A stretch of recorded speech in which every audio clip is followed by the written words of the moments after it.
ओडिशार पर्वपर्वाणी रे खुदुरुकुणी ओषा ग्रामांचल रे बेस प्रसिद्ध। जदिओ सहर रे केतेक एहाकु पालन करिथांती किंतु गाँर मजा अलगा।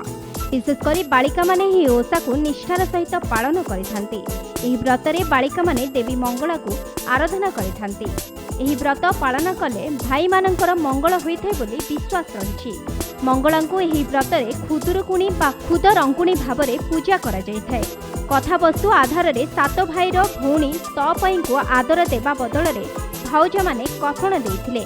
जेतेबेले भाई माने वाणिज्य करबाकू विदेश जाइथिले दुखरे अतिष्ठ तपई मंगल को खुद भोग करी संतुष्ट करथिले एवं समस्त दुखरु मुक्ति पाइथिले।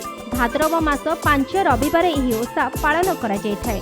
सकाळु झियो माने नदी बा पोखरी रे स्नान करी बालुका पूजा करिथांती। संध्यारे ढिंकीशाल घरे खुदुरुकुणी मूर्ति सहित गुआ नड़िया रखी पूजा करिथांती। समस्ते एकाठी होई व्रत कथा बही पाठ करिथांती।